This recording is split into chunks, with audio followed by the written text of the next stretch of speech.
Hi everyone, and welcome to another episode of Trip Around the Multiverse. Your host, the man who is the most electrifying man in sports entertainment, but not in all entertainment, Carl Charles.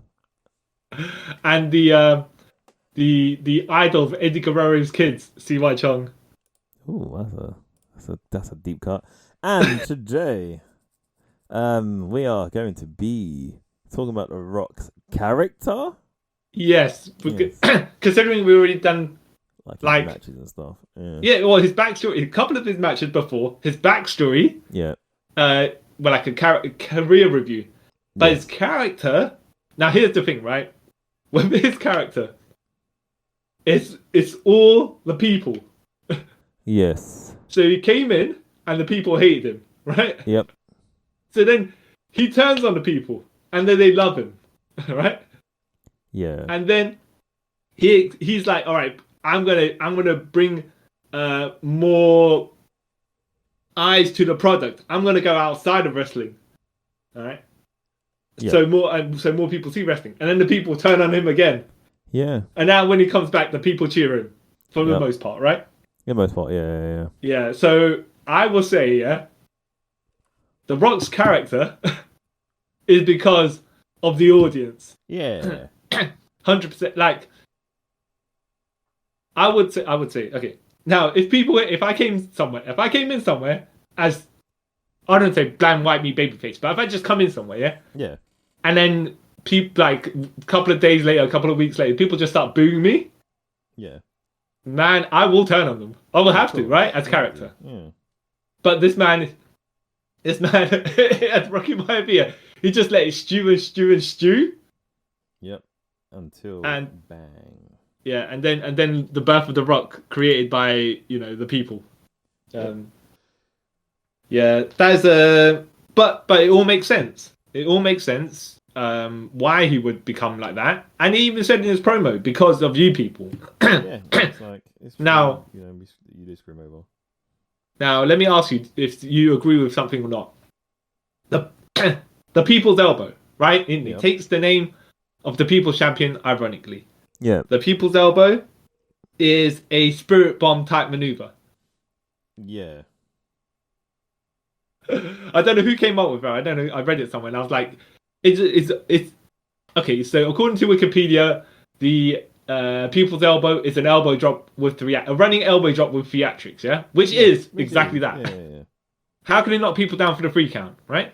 Yeah. And you could argue, okay, well, Hogan does a running leg drop. Yeah, it's like, okay, well, yeah, but that's a thigh crushing your face or throat, depending on where you want to believe it hits, right? Yeah.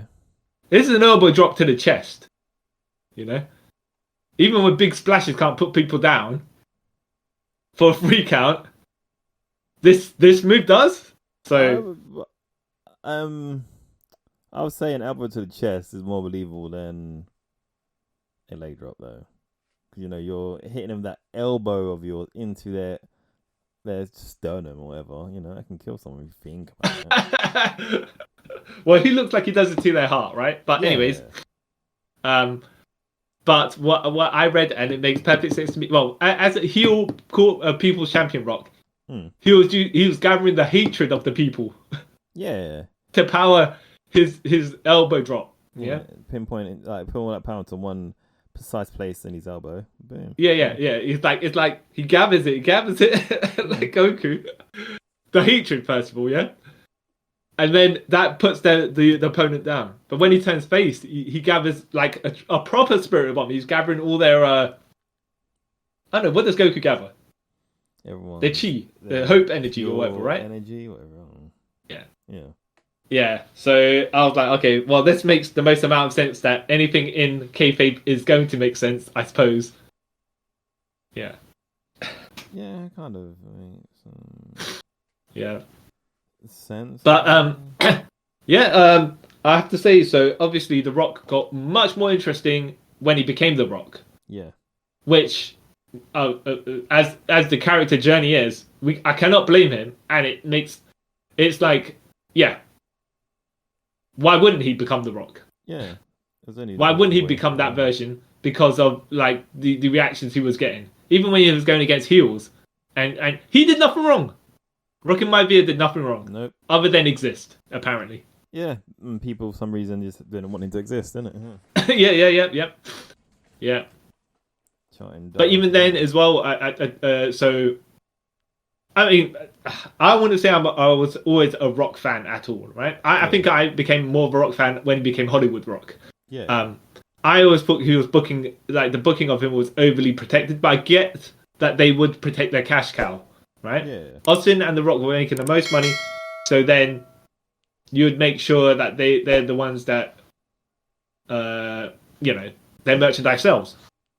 I think even back in the even before that, they did it with Hulk Hogan and stuff like that. So if that's how the booking is, that's how the booking is, right? Yeah. I don't like that some people are just 2,000 steps above someone else as far as protection is concerned, or matchability and stuff like that. So, yeah.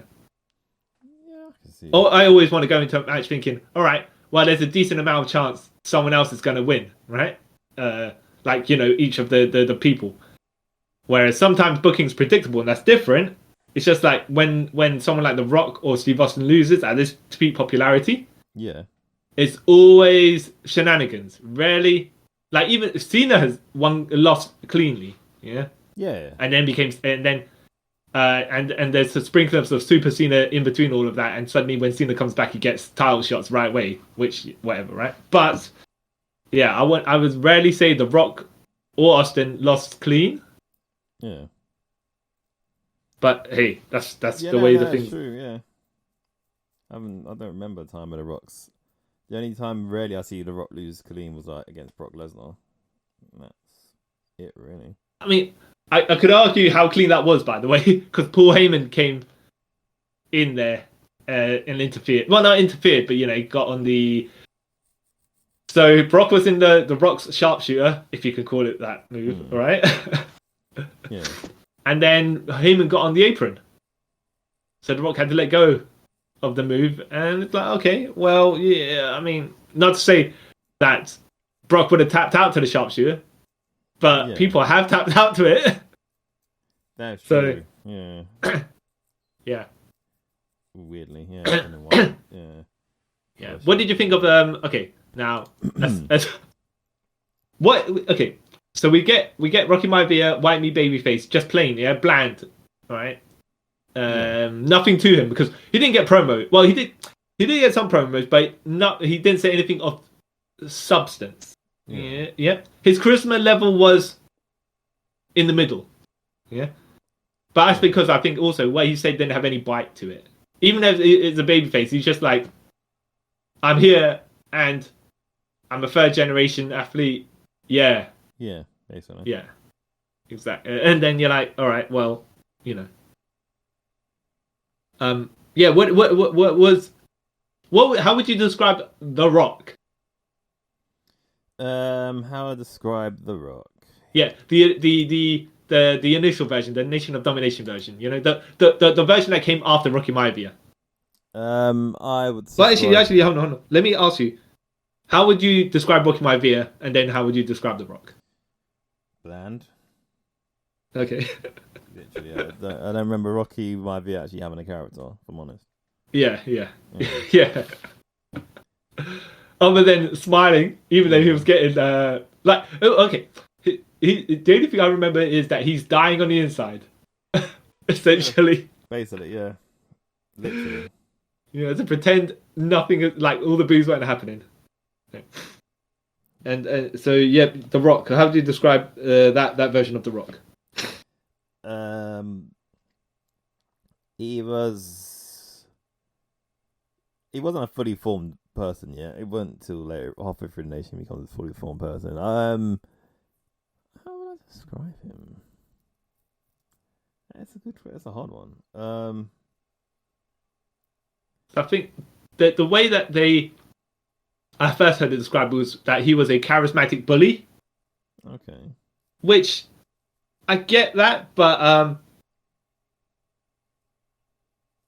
I think that was a bit later on, like a 1 or 2 months later. The initial version of The Rock, I think it was just, you people hate me and I also hate you. right? Basically. And then he started developing more of he had more freedom to say whatever he wanted to say because as a heel you can say whatever you want to say. Yeah. Held back. Yeah, and like you said, it wasn't fully formed because he wasn't. He was being jokey, but he wasn't cracking jokes. No. If you get what I mean. Yeah. He's being silly, but not over the top silly, while being. So when Rock says silly stuff, he plays it straight. Yeah, he does. Yeah. Which is it's something like it's like how can you crack your own jokes, right? To make other people laugh and you just no sell it yourself. Yeah. He was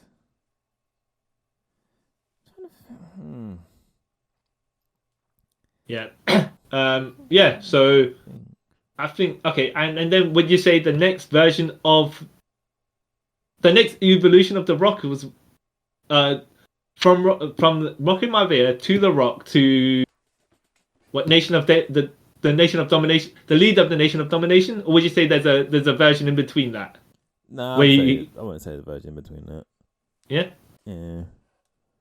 All right. There's a version after it when he becomes like the corporate champ and stuff like that. Yeah. Where he just is even more douchier. Go on. Give me some douchebag Rock corporate champion list. Where he was just always talking about how like they didn't use the word face of the company back then, did they? Really? No.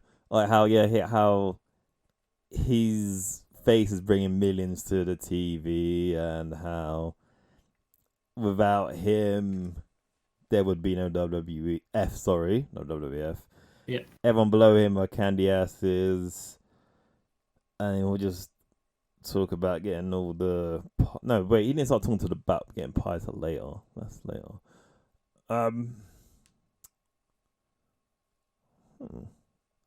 Yeah, it was just very douchey, and like he wouldn't do moves that would make the crowd pop, obviously because he's a villain. So he wouldn't do like.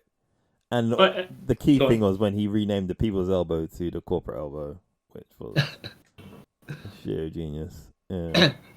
Let me ask you something, right? Yeah.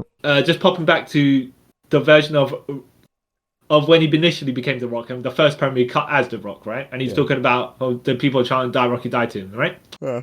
And he was saying how he's working hard and whatnot, and and all the people just want him to like disappear off their screens forever. Yeah. All right.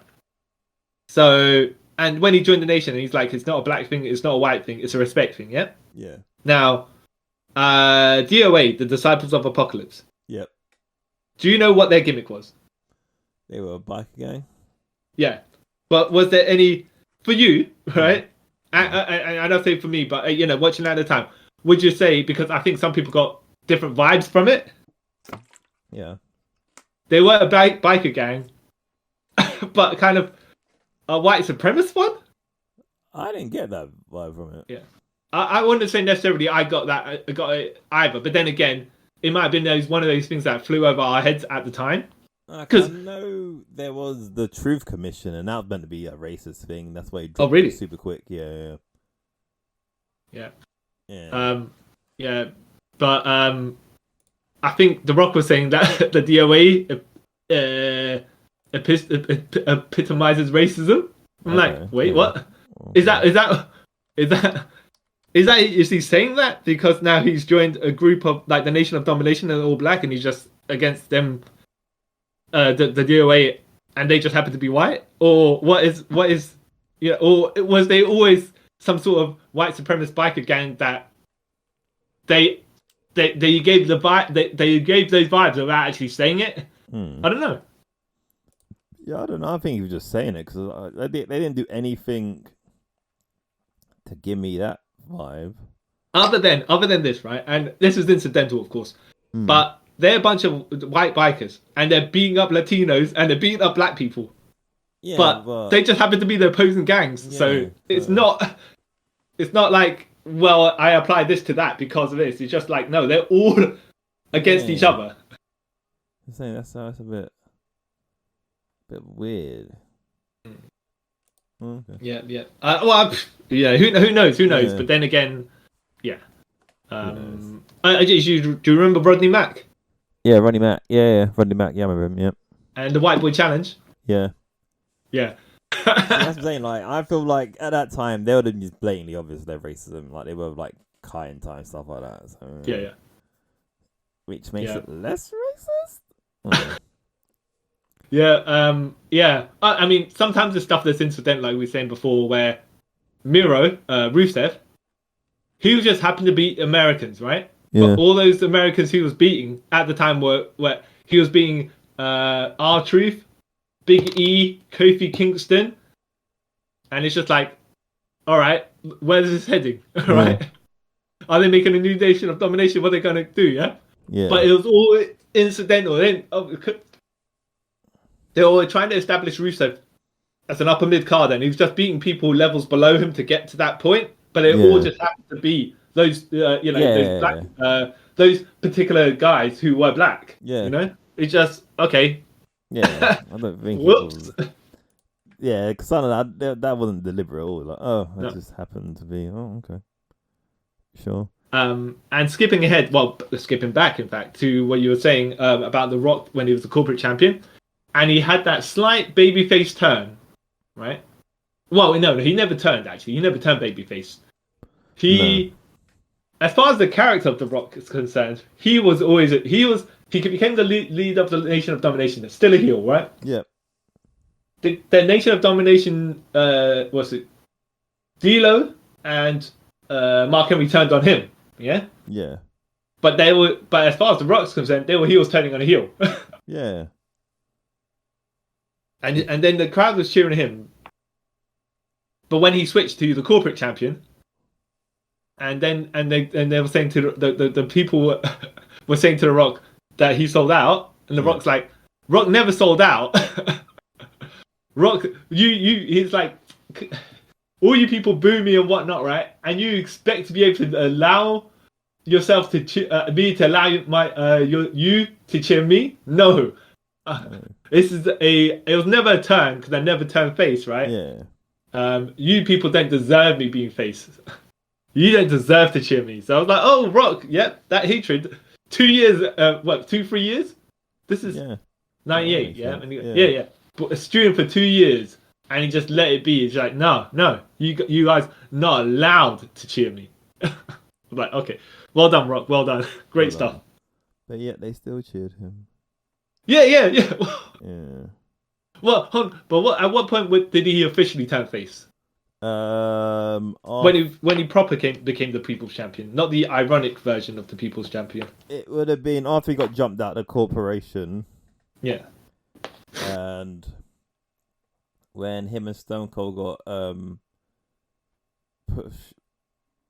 they got thrown into a dumpster, if I remember correctly, and The Rock quote unquote broke his arm.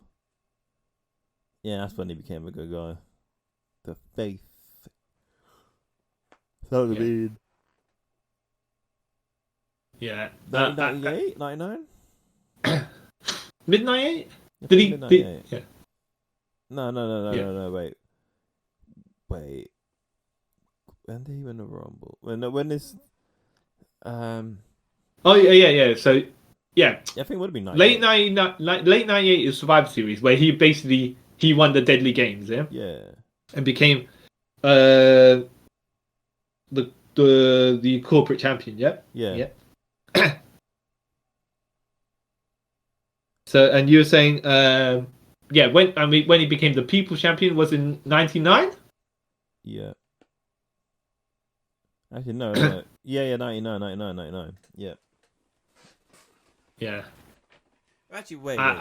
What? I'm trying to remember. What WrestleMania that year was Rock Stone Cold in 98? No. 98 was Shawn Michaels. Shawn Michaels was Stone Cold. Yeah.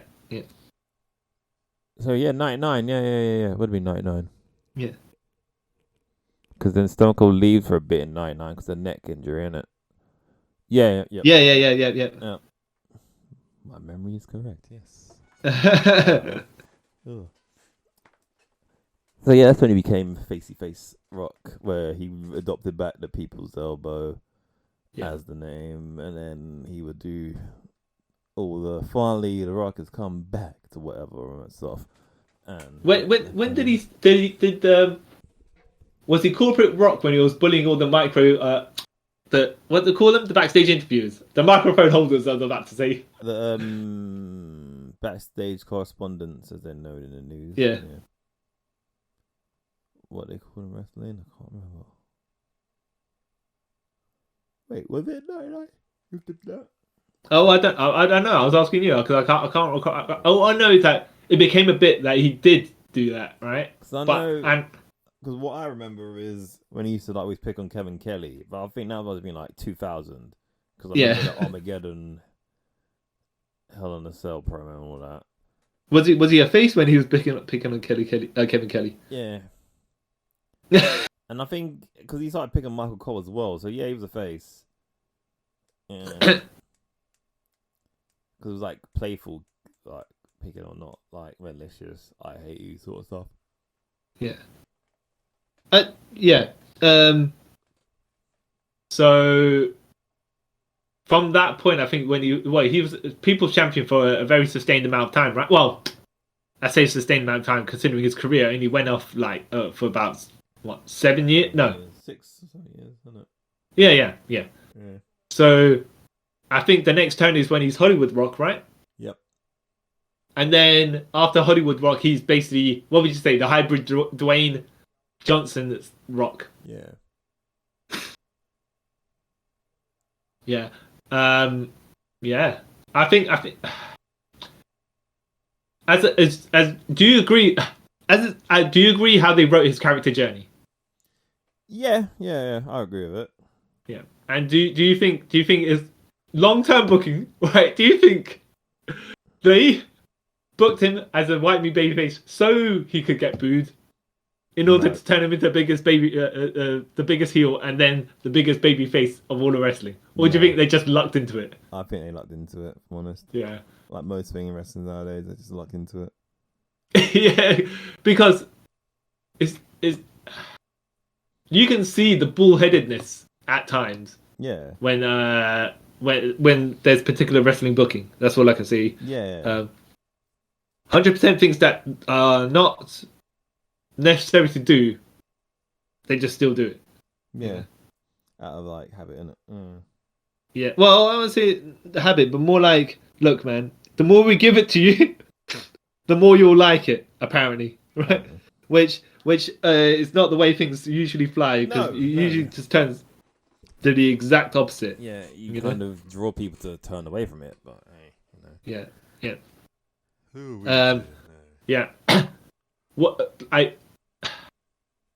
What do you think? So okay, when he became The Rock and basically just took all his anger out on, I would say first the audience, the people, and then his opponents, right? How's your? I think myself, I'm going to say I have the same feeling as I would with when John Cena does stuff on the mic where he just buries his opponents. Yeah. And it's just like with Rock, like we were saying before, I think. How much of, if you feud with The Rock, how do you come out of it looking any good? That's the thing, you can't at this point. Well, at that point. Because like you would just personally destroy you. You're like, oh wow, where do I sort of go from here? Nowhere. Yeah, right. Exactly. Well, he said first, like he can verbally destroy you as long as you can get the physical advantage on him, right? Yeah. But he's The Rock. You ain't getting no physical advantage on him either. It's not in his contract, buddy. Yeah. No. You're talking about his movie contract, I'm talking about in wrestling nowadays as well. I wouldn't necessarily. Oh, wait. Here's the thing, right? And I know, we're mentioning the contract of the guys in Fast and Furious where they're not allowed to. They are going to lose a fight, right? But as far as The Rock's concerned, he should realize, being a wrestler, that you have to lose to get yourself more over sometimes. Yeah. But when someone's that, but their head's become that like big, they don't really care for that stuff, do they? Well, yeah. But I blame your boy for that. I blame your boy Vin Diesel for that. Before that. No, a man was taking losses before that. He got beat up before that as well, and then your boy came along saying, "I can never get beat because in my movies I've never got beaten by anybody before in my life." And then, yeah, No, 'cause he died in what's his face? he died in Saving Private Ryan, No, right? and in Babylon AD. Did he die there? Yeah. Well, I don't know. I can't remember. See? I can't remember that film, to be honest. I did watch it, but I can't remember. And Yeah, I know at the beginning he was talking about the day he died, but yeah, yeah. But your boy, he didn't even get beat up in his films as well. Let me put that. He didn't even sell. He died in the end of Fast Furious 10. What do you mean? Yeah, I'm joking. Yeah. But anyways. Aside from that, I know what you're saying though. I know what you're saying. Yeah. I get what you mean as far as the movie's concerned, because look, I know we're diverging slightly, right? But sometimes you've got to protect your brand, right? Which is fine, okay. But then when you're in a movie, and I'm not actually saying this is all Vin Diesel's fault. I'm just pointing out specifically when you got power, when you got to protect your own brand. No one's right or wrong in this situation. I'm just pointing out, right? Specifically, when you're like, all right, so I'm here, right? But then someone else is up here, and they're choosing to manipulate the situations. Yeah. So then I seem lower tier than them. Yeah. Like, but let me have some bargaining power as well, and then you adjust towards that, right? Yeah. But you should never. It's an awkward thing when I say wrestlers, but you know, even movie stars where we get booking power, because, as you know, when Nash got the booking power, he was like, "All right, now, Hitman, you're gonna lose to Van Hammer." Yeah. What? For no rhyme or reason, you're gonna lose to Van Hammer. Yeah. And then when Hogan, even though Nash had the booking power, Hogan says, "That don't work for me, brother." And then it's like, not only does that upend other plans, right? But the problem is then, who's actually in control? And how do you get to the finale of your storyline if someone keeps on blocking the paths? You know? You can't. Yeah, that's why I think there's. I think in the movie making world as well, man. Like anything that anyone has editorial power, there needs to be a level where someone says to them, "Look, no, hold on. This is the route we're going, and I have to overpower you. You know, I have to overrule you." But hey, you know, it's not like, for example, as far as the let's just say Steve Austin or The Rock or whatever, right? In wrestling, and at this point, Vince was at the top of the food chain, so he can say yes or no, or whatever, right?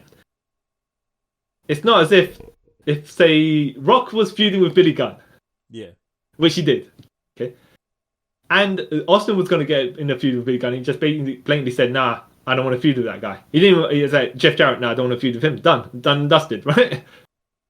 At least The Rock allowed it. And Billy Gunn was going to look like a jabroni either way, so it's like, yeah.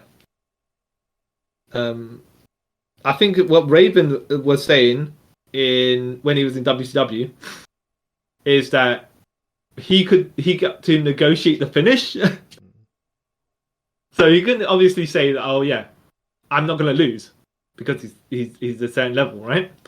But he could be like, "All right," and if they say to him, "Oh, you take his finish, and you get pinned," and then you go, "Okay, right, let me. How about we do this, and then he can get to give me his finish, and I take the pin like that, you know, rather than being the squashed or whatever." Yeah, and it's like, okay, that kind of makes sense, but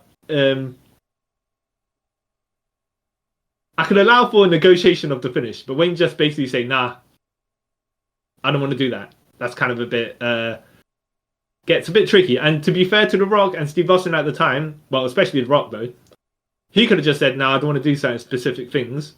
And what could they do? You know?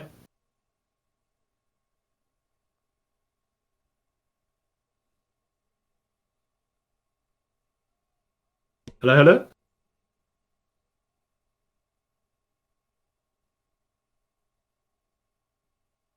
Hello? Yo. What happened? Sorry, I might just cut for a sec. But I was recording anyway. Okay. What were we saying again? The Rock. I was just talking about how The Rock could have said no to many things, because as far as they were concerned, he had the he had the booking power, but he had that level of popularity. He could say no to particular feuds, but he still had feuds with people like Billy Gunn. While Austin said no to Jeff Jarrett and Billy that's Gunn. for personal reasons. Yeah. He said no to Jeff Jarrett. But I would say, okay, would you agree with this or disagree with this? Right. As far as Dwayne Johnson looking out for The Rock's character, he allowed The Rock to look vulnerable in certain situations, and he was lenient with what The Rock could and could not do.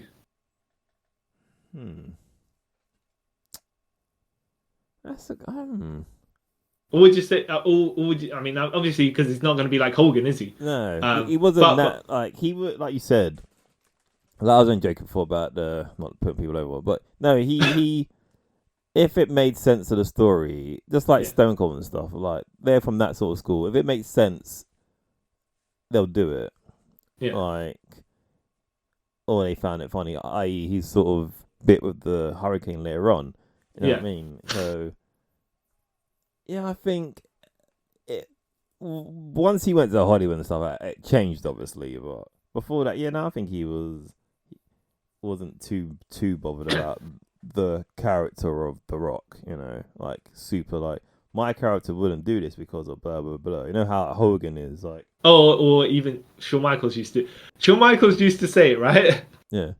He used to say when the storyline, right, like when he got pitched something and he didn't want to do it, he'd be like, "Oh no, see, I get where you're going, right?" And that's okay, but my character wouldn't do that. And it's like, all right, that's essentially saying you don't want to do that. Yeah, pretty much. But it's not you don't want to do that. It doesn't work for me, brother. You don't want to do that. It's I could do it, but I don't want to do it. But that's a better way with a reason rather than it doesn't work for me, brother. You know what I mean? Yeah. It's like I see what you mean, but then if they're giving good explanation for it, then fair enough, that makes sense.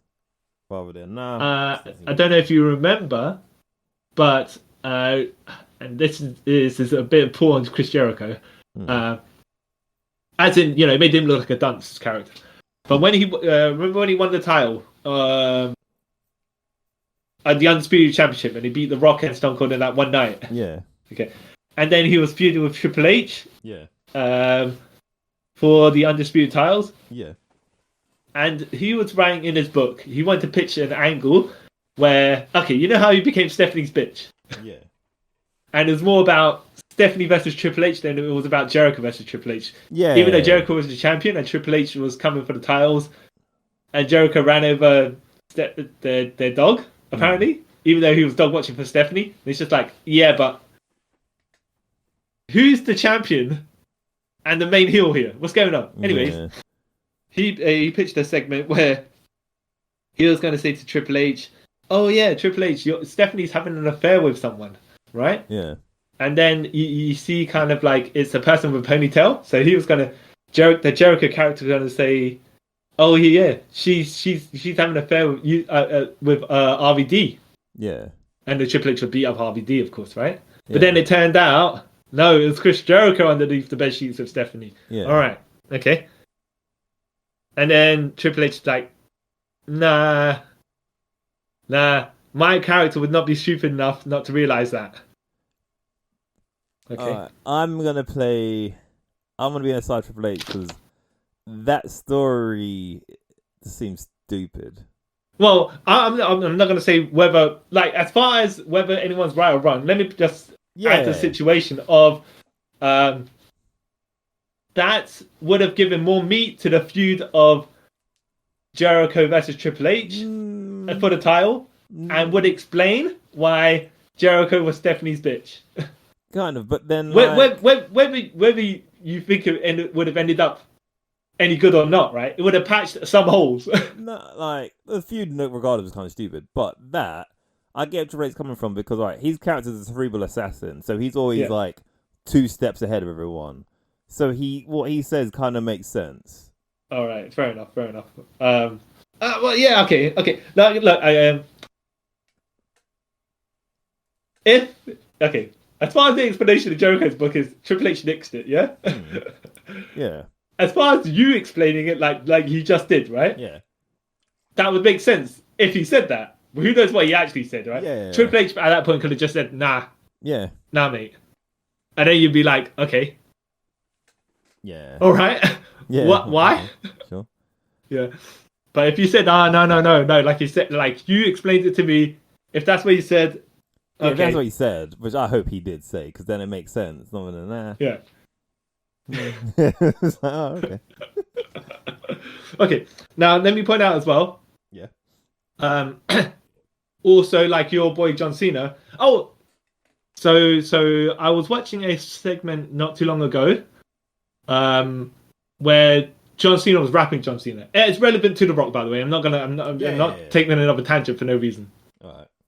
And it was like 3 minutes of John Cena saying stuff that would get him cancelled today.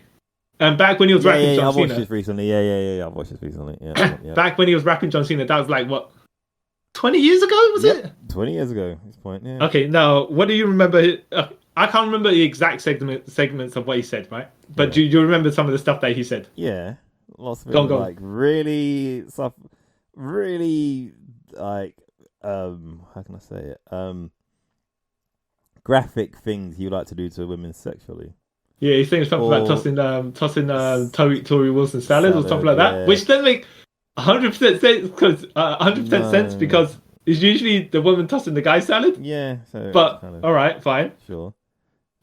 And then like lots of homophobic stuff as well. Yeah, yes, yes, exactly. He was like, I just remember the one where he was talking about Christian and Tom Coe.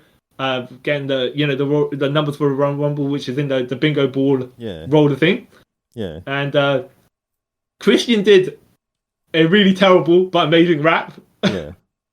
Talking about how like Dracula lives in Transylvania. Christian is gonna go to headline WrestleMania or something like that, right? And it's like, okay, all right. Sure. Yeah. Yeah. But it's so bad it's good. Yeah. John Cena was like, okay. Well, Chris, like at the end of John Cena's rap, he was talking about how Christian can go and Christian could go and pick John Cena's number on the ball, right? Yeah. You can go and pick my number because I know how you like playing with balls or something like that, right? It's like, okay, I mean, yeah, John Cena, your specific go-tos seem to be like. Very, like I say, like it's clever but lazy at the same time, and yeah, super like low hanging fruit. Yeah. But back then it was edgy and it was funny. But yeah, when you look back now, it didn't age well. Yeah. But similar to the stuff that The Rock was saying as well as during this era, calling Kevin Kelly hermaphrodite. Yeah. And then, John Cena done it as well. So I'm not saying specifically The Rock, and I'm not just picking on John Cena. I'm just saying he just happened to, because the Vicky Guerrero has been a victim of both of them, calling her fat. Yep. And I'm like, right? Yeah. Was this necessary? No. Yeah. Well, okay. If you're a heel, fine, right? Yeah. You're supposed to say stuff to get hated. Yeah. But when you're a face, does it? How does it come off? You know? Yeah. You're making some fun of somebody's appearances. I get it's all in the delivery and how charismatic you are as a person that you can make it. Other people be on your side, right? Yeah. But when you think about it, in the crowd, I'm sure there's people about the same figure as Vicky Guerrero. I don't think they're laughing. No. And then when you look at it as well, all the when they're talking about their homophobic stuff, right? And I'm sure there's LGBTQ in the audience. You know, how do you get away with it? It's weird because think about back then, there wasn't that much. What can I say? Like some say don't have much rights back then, but it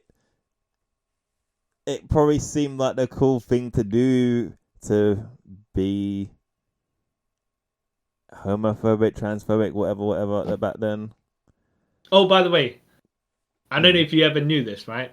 But do you know what Brock's part of Brock's gimmick was going to be?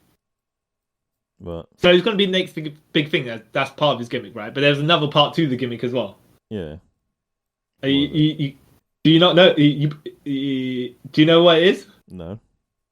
He was going to be gay. Okay. And I'm like, okay, how exactly does that work? Yeah. I know. Okay, here enough. If you're a gay character, if you're a gay person playing a gay character in something like a sport, right, an actual sport or simulated sport like wrestling, yeah. Yeah. Fair enough. And if you're a straight guy playing a gay character in a movie as well, fine, right? Yeah. But it's going to be weird for someone like Brock to play pretend gay. Yeah. Because I don't see how Rock would have, like, obviously he's not going to be like camp or over the top or anything like that. He'd probably just play it straight gay if he was, but it just didn't make sense. Why are you gonna, like, Billy Gunn and Chuck? Yeah, I get, right, even though that's not the direction they end up going, but and to be fair, they were semi playing it for laughs. Yeah. But someone like Anthony Bowen, right, or Chris Canyon. Yeah, or Fred Rosser. Yeah. Like, okay, I don't know how you could say being gay is a gimmick. Yeah. But then you get people like Orlando Jordan. That one is so weird and like exploitive, but then is it exploitive if he... I feel like he exploited himself, if that makes any sense. I think there's levels, yeah? Yeah. Because I don't think he's actually that level of a over-the-top bi guy. No. But they took it to the extremes, and it's just like, but you're making him a parody of... Like, he was playing Cream over himself and stuff like that, and put himself in that yellow police tape. Yeah. It's just like, okay, fine, you can come out to Lady Gaga music. That is fine, right? Yeah. But then you just kind of... too... Yeah. And like, if I was a gay person, I would feel highly offended by it. Like, this is a bit... Exactly. Much, you know? But, hey, yeah. Oh, okay. Let's just say you were a gay person. Yeah. And The Rock and Cena. I only pick on The Rock and Cena in particular because they're both the guys that seem to do it a lot. Yeah. Yes, yeah. Exactly. If they bust out with the stuff they're saying, right? Yeah. Would you, at the time, if you're hearing one of these where he's saying this, that, or the other, calling people trans or whatever it is, right? Yeah. Would you be offended? I don't know. Or would you say the context of the promo is important and the comedic punchline does pay off or could pay off? You'd give it like a listen and then you'd be like, okay, well, that didn't work. I'll give it a listen because like none of it seemed like malicious. Okay. Compared to like I want to say Orlando Jordan. Well, yeah. I mean, I'm sure there's some wrestling promos that have been directed at people in particular, and you can feel like boiling hatred. Yeah. It's like, when you say malicious, right? It's like when JBL was doing the Nazi salute in Germany. Yeah. Even I think he did that not knowing the laws in Germany. Yeah. You think he did it for cheap heat and not for actual heel hatred heat? No, I think he did it for cheap heat. Yeah. And it just turned into something else. Yeah. Bit like when Jericho kicked the Brazilian flag and then... Yeah. I think it's like that. Yeah.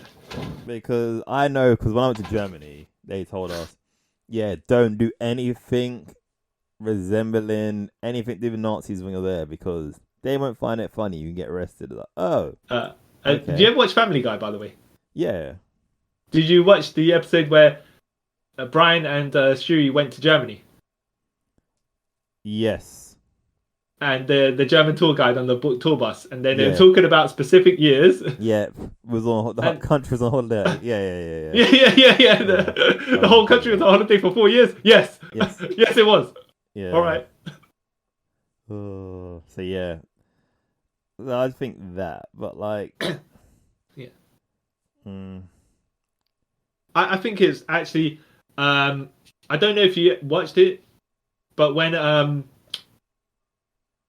the audience has come, well, we as a society have come a long way since the point where put your bums against the wall when the gay people are around. Yeah. Okay, I'm exaggerating, but that's kind of like thereabouts the attitude, right? yeah, And now, I think actually it happened last year or earlier this year when the Acclaimed were on Rampage, I think. yeah, Who was that lady? I can't remember the lady, right? But she was so Billy Gunn, Max Caster, and Anthony Bone were in the ring.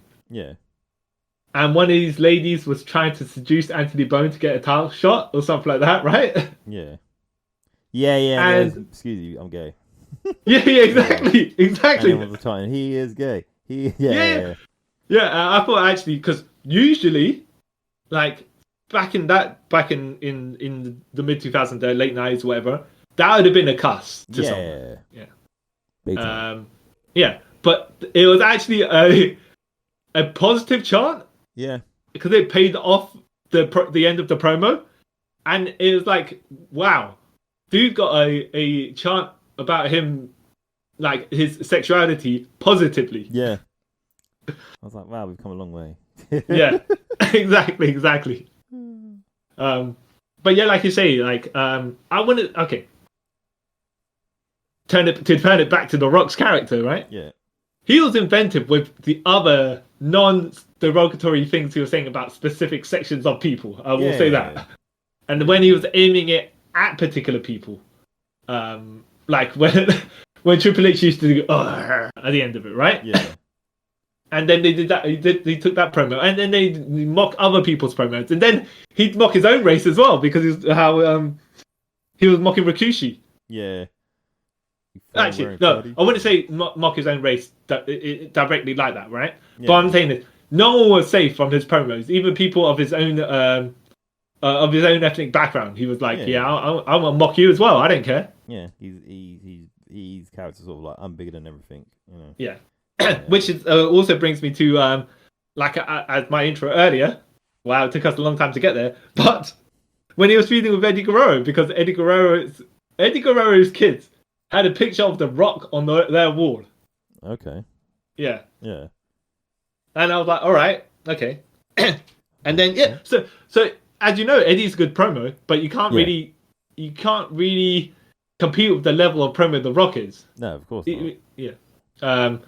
That was a really cool move, by the way. They had a match, and there was a really cool move where the Rock was going to do a rock bomb, and Eddie turned it into an arm drag. Yeah. But yeah, I don't know how long I can't remember how long that particular feud went on for. The thing is, though, when you're the size of The Rock, who's like 6'5", Yeah. and then your opponent's Eddie Guerrero, as much as yeah, exactly. There's a massive weight and height difference, and the level of I want to say where they are on the card at that point as well. Because let's just say, I mean, if Eddie Guerrero is having a match with Chris Jericho, I can see Eddie Guerrero winning, yeah? Yeah. But when you get to the level of The Rock, it's like, nah, he ain't. Then this is before Lie, Cheat, and Steal Eddie Guerrero. It's like, I don't see how Eddie's going to win this. That feud's going to go for long, Yeah. So, I think, as far as promo battles are concerned, it would have made some magic happen, right? Yeah. But the Rock will kill someone on the mic, so you got to be careful there. Yeah. That was his thing. Mutilate people until I will say as well, when I think as far as when he was feuding with Stone Cold specifically, I would say, would you say Stone Cold as a character was the only person that The Rock actually thought was on his own level and had some respect for. Yeah, I would say that. It seemed that way. Yeah, because everyone else was like a not as far as The Rock's concerned. Everyone else was a notch below them. Yeah. Stone Cold was Even though, on his sorry? level. Yeah, Stone Cold was on his level. Yeah. I would say like The Rock's two biggest rivals during that time were Triple H and Stone Cold. Yep. And there was, even though Triple H was, I wouldn't say necessarily treated as his equal, right? But it's more of his longer running feud with. Yeah. More sustained. And according to, in my personal opinion, I always thought the Triple H feud was better than the Stone Cold Triple H feud. Well, I think they're different levels of feud because they always kept Rock and Stone Cold away from each other to protect their characters as well, it seemed, right? They'd team up with each other, but they wouldn't cross over feud with each other. Yeah. But they would feud across each other with Triple H as the go-between. Yeah. A bit like no. This is just random, but I don't know how. I don't know how much you know about Hollywood leads as far as ethnic backgrounds are concerned. Not much. Okay, so Will Smith and Denzel Washington both say, like, obviously Hollywood is awkward when it becomes when it's like, so you have a male female, a white female, yeah, and a non-white male lead. Yeah. So it's a bit dicey, which is why, by the way, in Fantastic Four, Fantastic, yeah, that's where you get Sue Storm adopted. Like that's a white girl who's adopted, right? But Johnny Storm who's black. Yeah. It's like why is that going to be convoluted for no reason? But apparently, yeah, there's some sort of according to those two, right? And they you would say they're the big Hollywood stars, right? Yeah. There's some stigma concerned with that. And they're saying that it's an awkward one because they've got to appeal to their audience, which is the black audience, right? Yeah. And in some of the movies, like if they're doing romance movies, they kind of you want to appeal to black women as well. Yeah. So, but then obviously, okay, the white audience they're saying sometimes doesn't.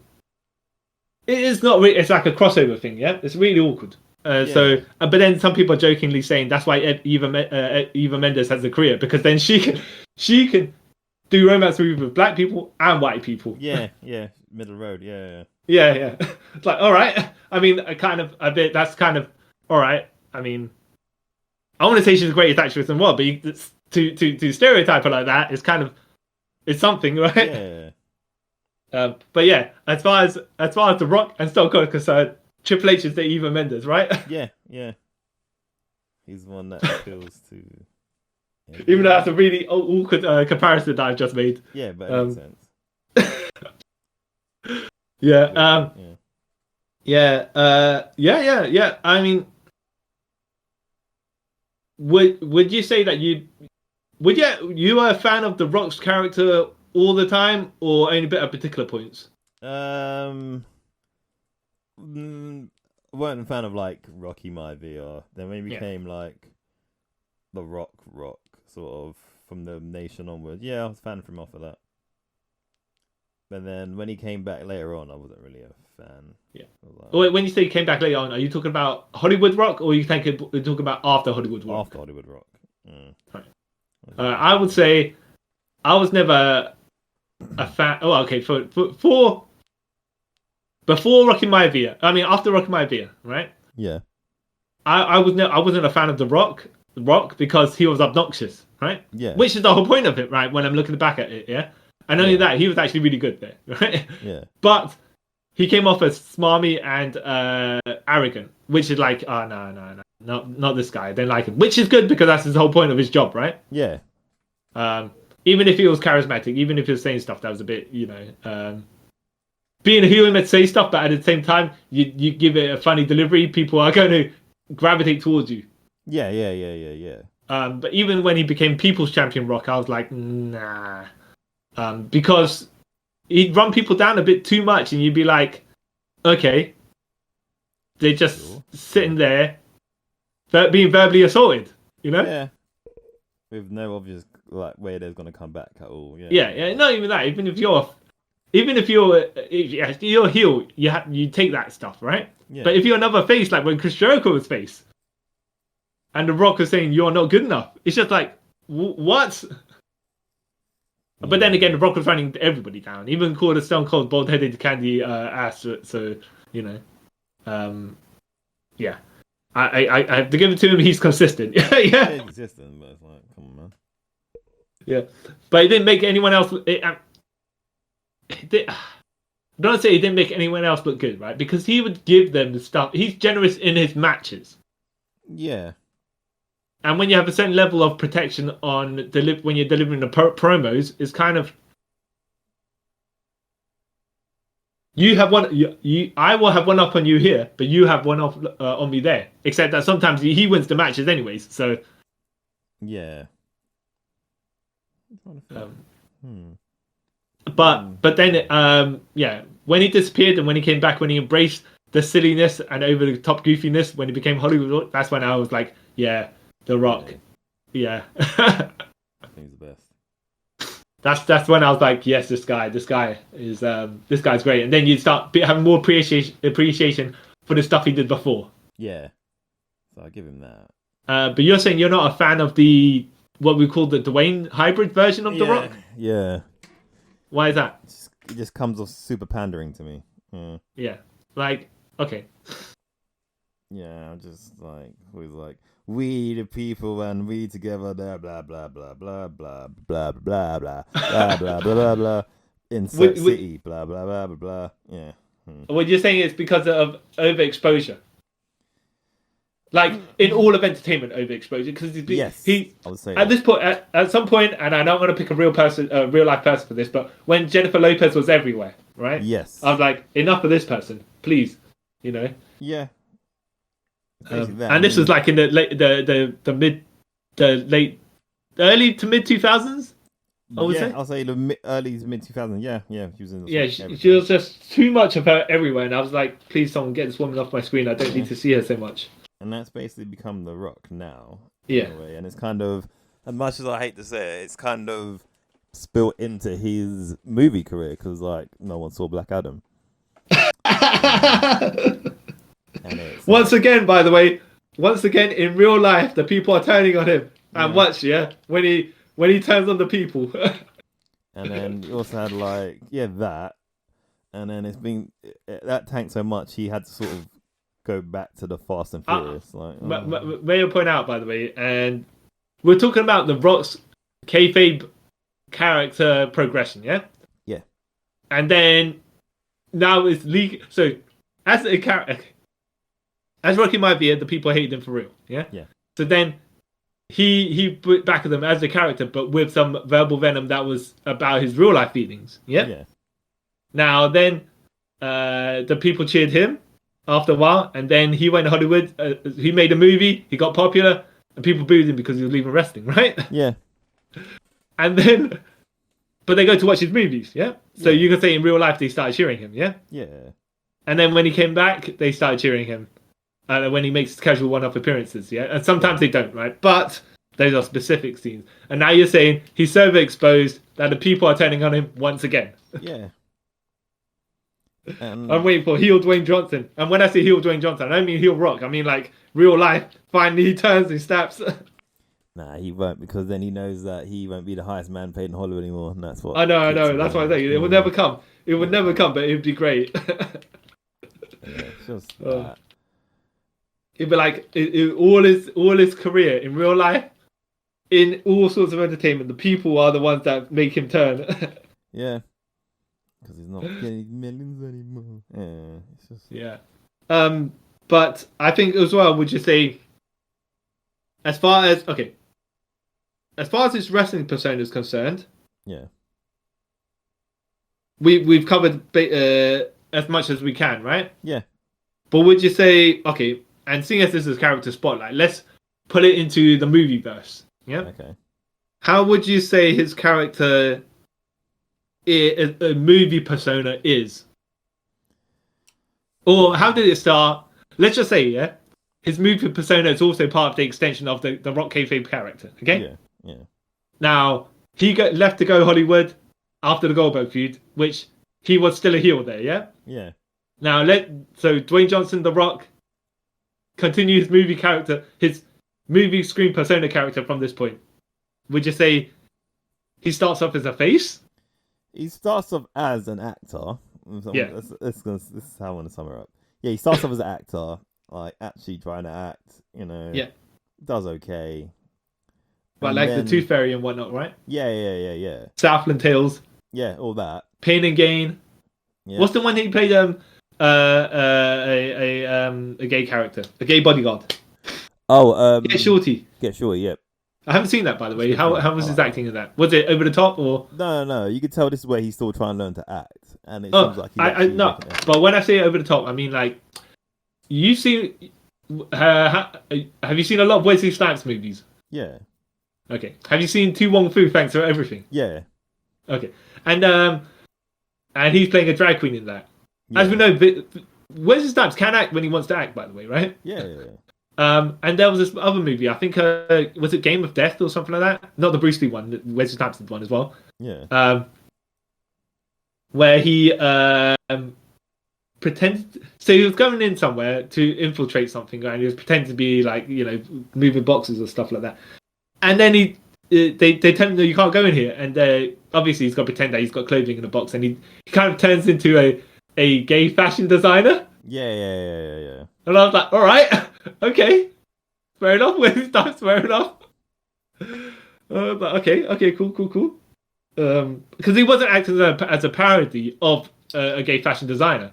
Yeah. He was just hiding those elements for the surprise, right? Yeah. But he went camp. He did go camp for that. I'm just saying, in Get Shorty, was The Rock playing a gay bodyguard in a sort of straight manner, if you know what I mean?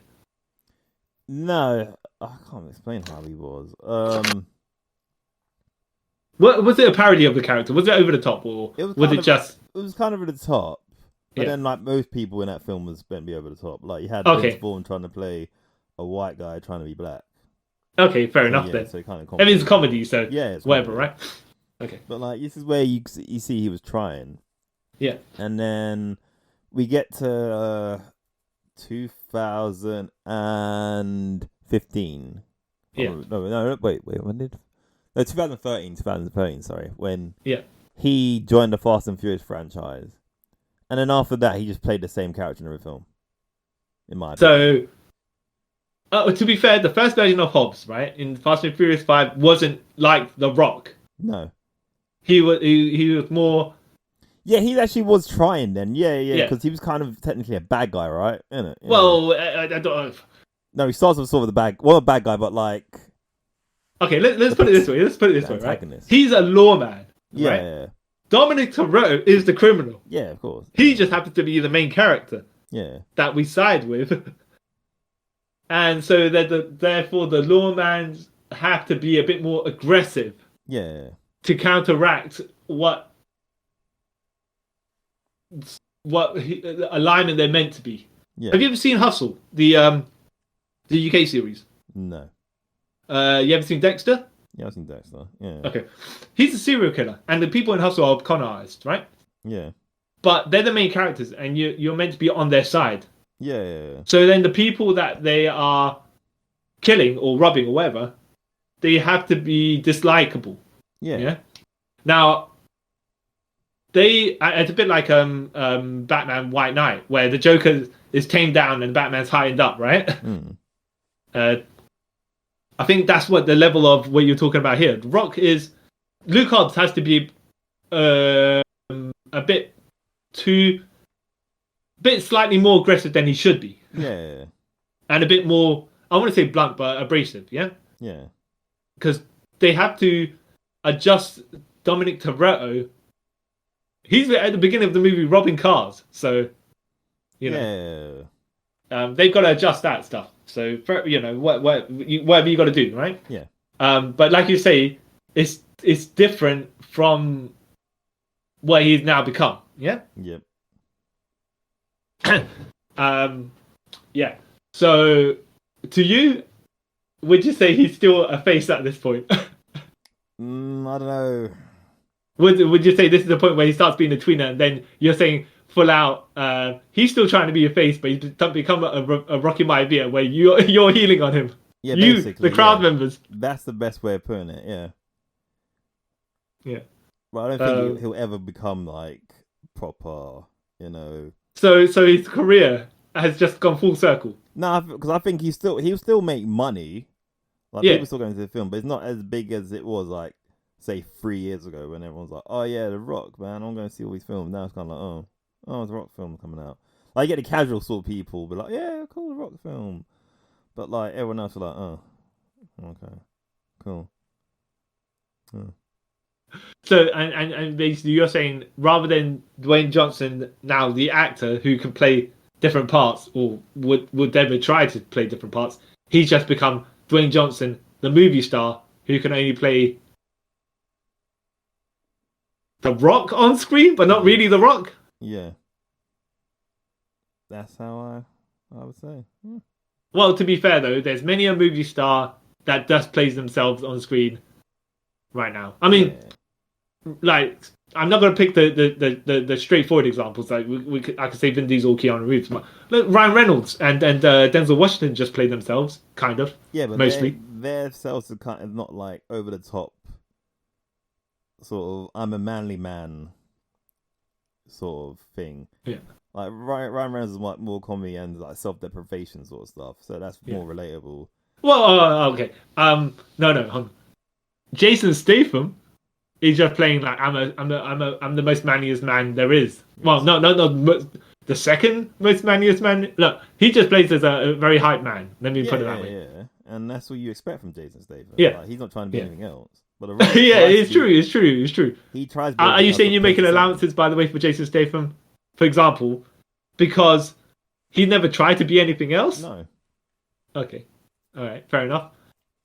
Sort of tries to be something else all the time, but doesn't. It just ends up I will say, as far as I believe, like in Hobbs and Shaw, yeah, he's eating coffee granules with a spoon, right? Yeah. So I'm like, okay, he knows he's in on a joke. I mean, when he flex out his cast, yeah, and Daddy's got to go to work, yeah, he's on a joke. He knows he's in the joke. Nah, it's like that's what my character do because my character's so awesome. Well, that's the thing. I think the thing is, as the Hobbs character is inconsistent with how it was before. Yeah. If it's a fresh new character and he did all that stuff from the beginning, fair enough. Right. Fair enough, but yeah, yeah. But I thought he's embracing the silliness. Yeah. But you're saying he okay.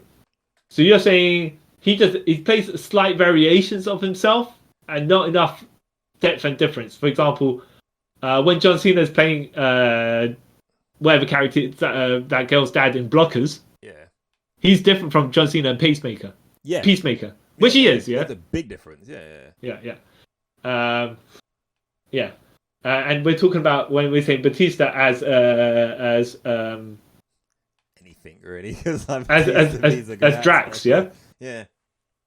And did you see that segment in Blade Runner? No, I haven't seen it, but I keep hearing like rave reviews about it. Like it's really for Batista. As far as acting is, yeah, you should definitely check out Batista's acting in that because he's different. He's even in Glass Onion. Yeah, I still haven't seen that, but again, I've heard about that. Yeah. Batista's got range. Yeah. And I think he's done some martial arts movies where he just plays essentially Batista, but whatever, right? Yeah. But then he was kind of smart. He kind of got himself out of that quickly. Yeah, well, he knows the roles that he can go for that will probably give him a payday, right? And then there's other roles that he's like, let me just take that role. Let me just, let me do stuff like that. It's one of those things where some actors should be like, okay, I'm going to take the payday and then I'm going to take something, a smaller role, that tests my abilities or give me something different to do. Yeah. So yeah. Which not to pick on your boy Vin Diesel, right? But how many variations of Vin Diesel are there? There isn't. I know that. Yeah, but I'll pick on my own boy as well, Keanu. I will say there's subtle differences in some of these characters that he does. Yeah, there is. But I wouldn't say there's massive difference that I would say, boy, man, that guy's got range. I don't know. He's done like some like sort of lovey-dovey films and stuff like that, so I kind of give him range for that. Fair enough. I mean, like, I know Keanu's not the greatest actor in the world, but I still will go and watch a Keanu Reeves movie. So yeah, same here. And I'll probably find it more enjoyable at that point. Because don't get me wrong, I love the Rock films, but it's kind of just like they're all sort of the same now. Even when the Rock was crippled in Skyscraper, right? Yeah, that was even then for him to like do something different. But what did he sort of do different? Every now and then he'll pull up his sleeves to remind us, oh yeah, he has a wooden leg. Oh yeah, exactly. Even though he had a deficit and it actually did not matter, essentially, he should have. I mean, if he was over the top Rock, he would have taken his wooden leg out and hit someone with it. Yeah, that's what I'm saying. So it's like, this is. Yeah. And you don't think you don't think Rock will make you don't think Rock will have another match? No. In wrestling. No. But you reckon he'll make appearances? Yeah, make appearances, but he won't have another match. And need to at this point. And you think he will get cheered? I think so. Okay. So, Rock has become that hybrid Dwayne Johnson Rock. Yeah. For a while now, and even when he was feuding with John Cena. Yeah. And I think he tweaked it back to Hollywood Rock. Because I think he was neither heel nor face in that segment. Because it was like they're both faces, but you cheer for who you cheer for. Yeah. And so they both just kind of went for each other. But if you're the Rock going for someone, you kind of have to go to those levels. Yeah. Especially if John Cena is going to go back at you and it's going to be John Cena, right? Yeah. But most of the time, we say when Rock's making appearances in a wrestling capacity, he is essentially the people's champion. Yeah, essentially people's champion. There to maybe inflate his own ego. Yeah. Oh well, I don't know about that. I mean, what do you mean? I know. Well, okay, no, give me the reasons. Give me the reasons. He just comes in, gets everyone to like say Rocky. Then he'll insult someone. Yeah. Give him a rock bottom, whatever, and then stand there. Okay, so when you say placate is only good, what you mean is like, I'm just trying to get your mental thought process here. It's that he'll come in, he'll look good, he'll say what he needs to say, and then he'll make the bad guy look like a jabroni and call it a day. Yeah. Yeah, and then you're saying it's stock standard, rinse and repeat. Yeah, pretty much. Go see my. Which I don't disagree with you, by the way. I don't disagree with you. I think maybe he needs to shake up a little bit, but it's one of those things, though. How far can you go considering you're a non-active performer?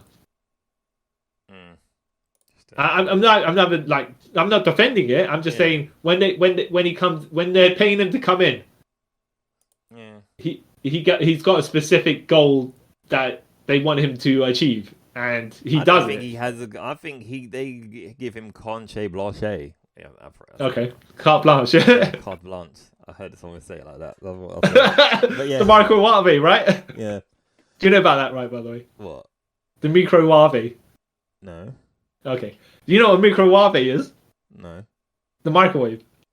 Oh wow. And do you know who Nigella Lawson is? Yeah. Yeah, she called it the microwave. Oh wow. And then people are taking the piss. What an idiot. But yeah, so like, that's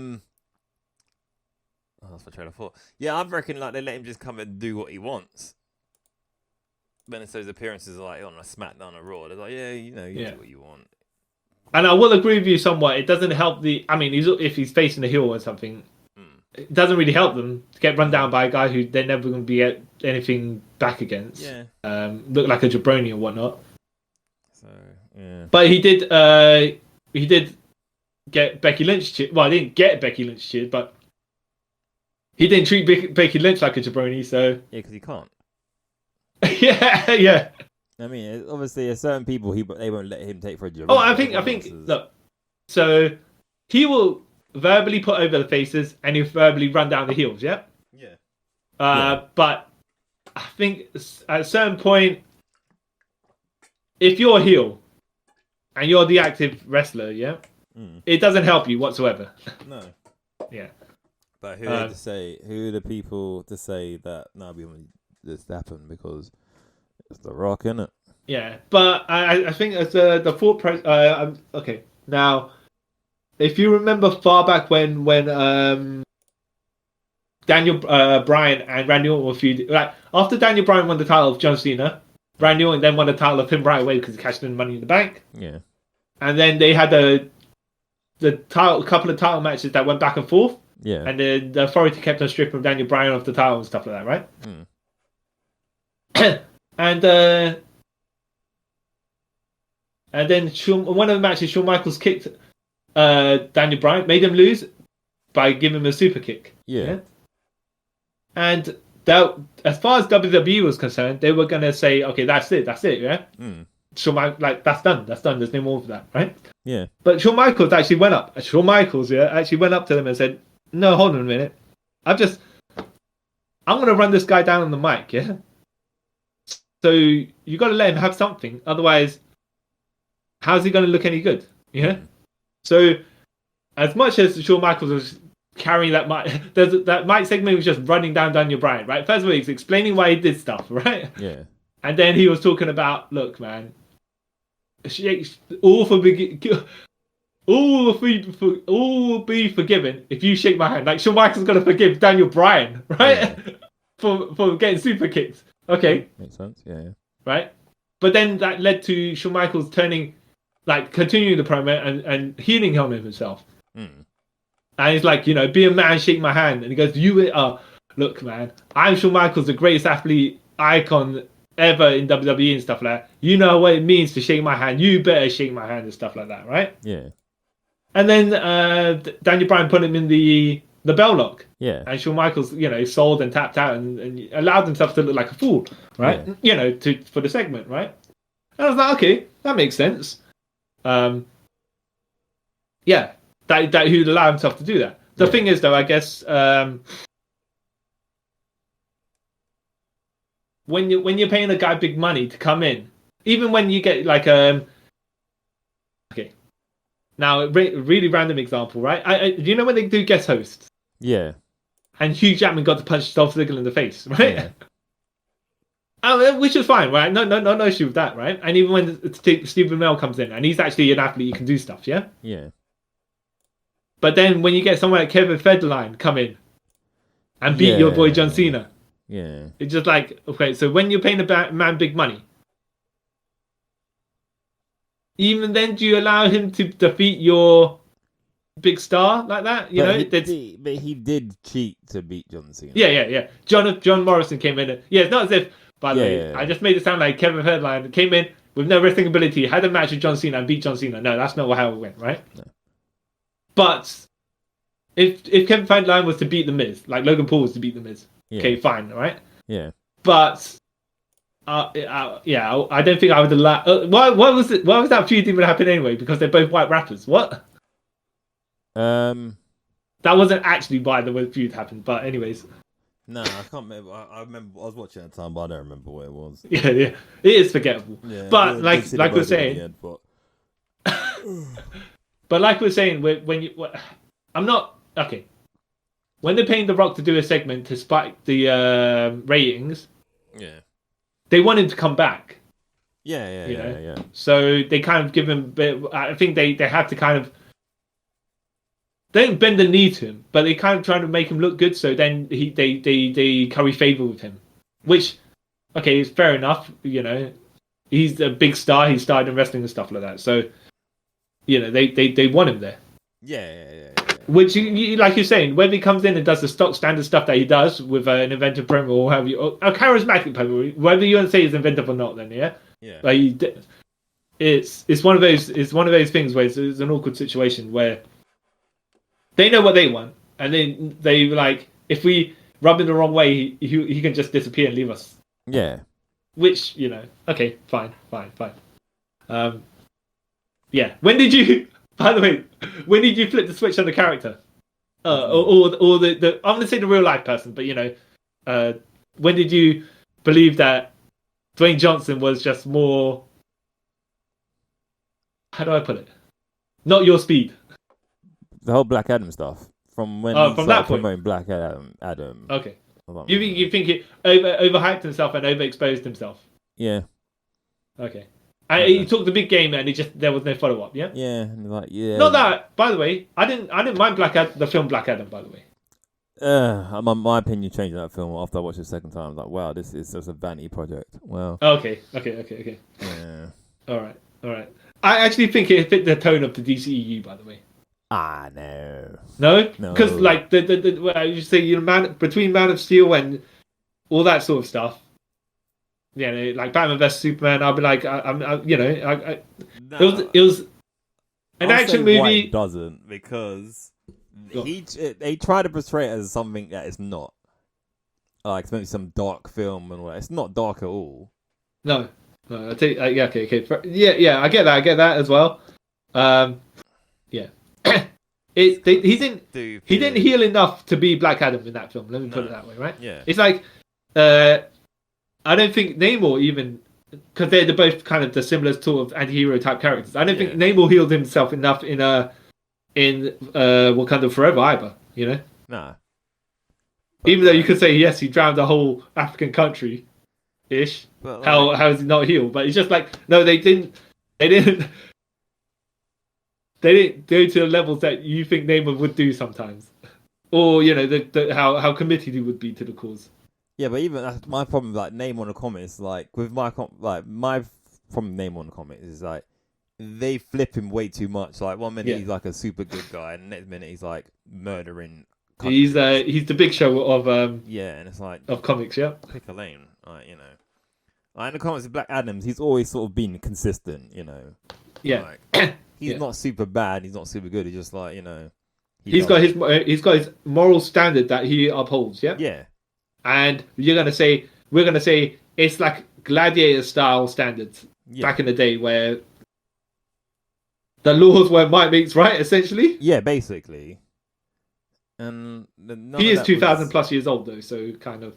And none of that was seen in Black Adam the movie. I suppose, yeah. Well, I don't think you're particularly wrong there. But as far as an action movie goes, I found it fun. I found it enjoyable. Maybe though, I haven't seen it the second time around though, so maybe I will change my opinion like yours. Yeah. But hey, yeah. Yeah, I'll see. Yeah. So as far as finishing off on The Rock's character, would you when the next Rock movie that comes out, would you go and watch it? Yeah, of course I'll go and watch it. Without a shadow of doubt, I'll go and watch it. But which, by the way, do you know what the next Rock movie that's coming out is? No. Exactly. No, I say exactly. What I mean is, you're still enticed to watch it, even though you actually don't know what it is, and it's not the draw of whatever film it is that is going to make you watch it, or whether it's going to be any good, or whether Dwayne Johnson is going to be any good in it. Yeah. It's just like, well, no, you know what? I'm going to say this, right? I guess when the next Rock movie comes out, I guess it depends on what movie it is. Yeah. Whether I go and watch it or not. Because I can miss stuff like Jungle Cruise and Jumanji. Yeah. Even though they're meant to be... Jumanji I've seen. Jungle Cruise, I missed that. Yeah. So, if there was a Black Adam 2, I'd probably go and watch that. If we weren't watching the Fast and Furious films, I might have given them a miss. You're missing out on that, because they're great films. Well, at a certain point, they became too far over the top for me. Yeah. But we'll see about it. But when The Rock fights Jason Momoa, we'll see about that, right? Yeah. Whether he can recover from his perceived heat from you. Yeah. Well, because The Rock, okay, like Rocky Maivia, all right. At this point, he's not changed.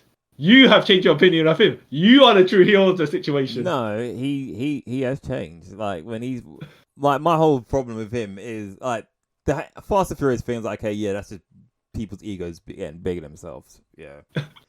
And then when he came out and say, oh, "I'm never going back," blah blah blah, and then when people tried to like squash the beef with him, he's like, "No, I'm a man of principle," blah blah, all that rubbish. All right, whatever. And then you come back to the franchise because the films you were in tanked. Like, you should just kept your mouth shut in the first place. Like, well, I think okay. Now, not to say I'm for or against the particular person we're talking about here, which is The Rock and Vin Diesel. Yeah. Yeah. But it's one of those things where, look, if they offer him the money to come back, he'd be a fool not to take it. And if they offer him the money to do Hobbs and Shaw, then he'd be a fool not to take that either. You know, so you can't. Like, the whole thing, my whole thing is why go on bad mouthing it, saying, "Nah, he wouldn't take it back." Blah blah blah. It is true. It's true. I think though, like CM Punk said he'd never come back, and he did as well. Yeah, so. And that's my other problem with him. But you know, it's like. And your problem also, you must have a problem with Bret Hart, who also came back. Nah, that Bret Hart was a different one though. That was a different situation. Okay. Yeah. Okay. And then the whole Black Adam thing. Yeah, I think he, part of it. Yeah, kind of bad taste. I think he overreached there. But to be fair, now whether you agree, I'm not a fan of that version of the DC universe, right? I'm not a fan of Dark Superman because it's like, okay, that makes no sense. But he tried to bring Henry Cavill back, so there was something to that, right? I don't think Henry Cavill's Superman is a great Superman, anyways, right? It's the best, in my opinion. But go on. Right, but at least the guy was trying to do something. Whether you could say that universe was dying or not already, or on its last legs, you know, he was trying to do something. Whether you say also that he overreached or that he succeeded at his goal at the expense of other things, you know. Yeah, but I only feel he only did get to do the whole Henry Cavill thing was in his own benefit to say, look, Shazam Black Adam could beat Shazam. Sorry, not. Yeah. Well, to be fair, I mean, his ex-wife was their agents for both of them at the time, so. Yeah.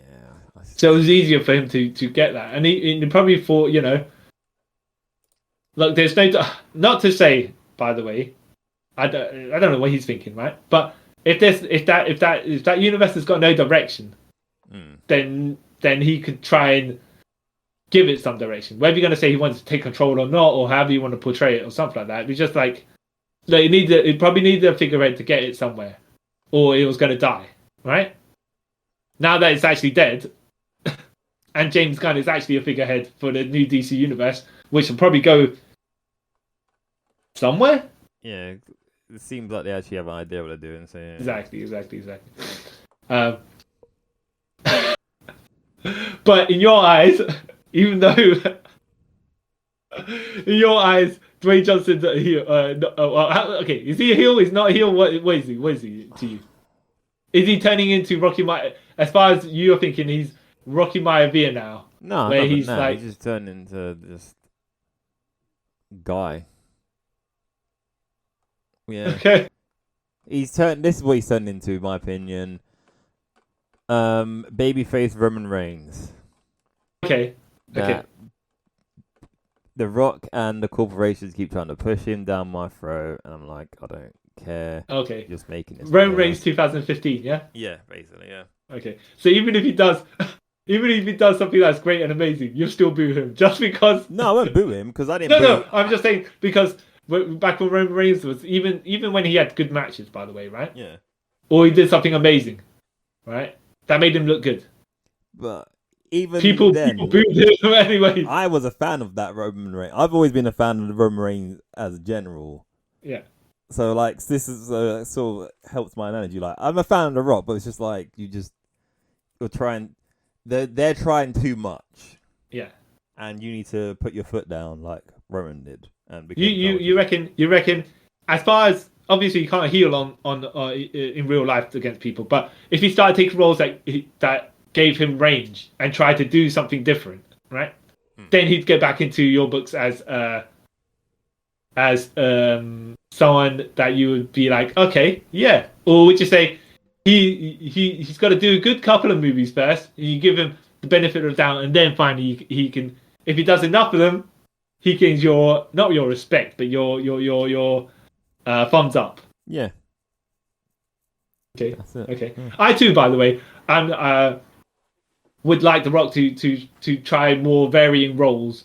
But I don't know whether he actually does it, he will do those or not. That's one film he should just be like straight up villain in. Yep, he should, but will he? Did you ever? I don't know if it was rumors. I can't remember exactly. Right now, have you ever seen the Raid Redemption, the Indonesian film? Yeah, I've seen it. Yeah. Okay, so they were going to do an American version of that film with the Hemsworth brothers. Yeah. Yeah. Which they're probably not going to do now, but like probably the closest thing they got to it was Extraction. So yeah. Anyways, I was like, okay, so you're gonna have the big beefy Hemsworth brothers, yeah, as your two guys, yeah. Yeah. So who are they gonna fight? Yeah. Probably someone the size of The Rock, right? Yeah. Because by the way, in the Raid, the Mad Dog, the main fire guy, he was small. Yeah. But vicious, yeah. He was Wolverine size, I would say that. Actual comics Wolverine size, yeah. Yeah. But in Hollywood, they go for like the hulking big figures. Yeah. So if it was The Rock, if they ever made that Raid Redemption film with the Hemsworth brothers, and they had The Rock as the main villain, right? Yeah. Would you buy it, or would you be like, he's got to be like, he's got to go far. Oh no! And embrace the heelness of it. Yeah, because that's the only way it'll work. But I don't think he would do that. He's got to be like even Arnold, by the way, right, was doing stuff like the Terminator. And now Terminator 1, out and out, he was a villain. I know most of the other films Arnold done, he's the good guy, right? But I don't want to say Arnold's got the greatest range, but to be fair, the Terminator did act different from Conan.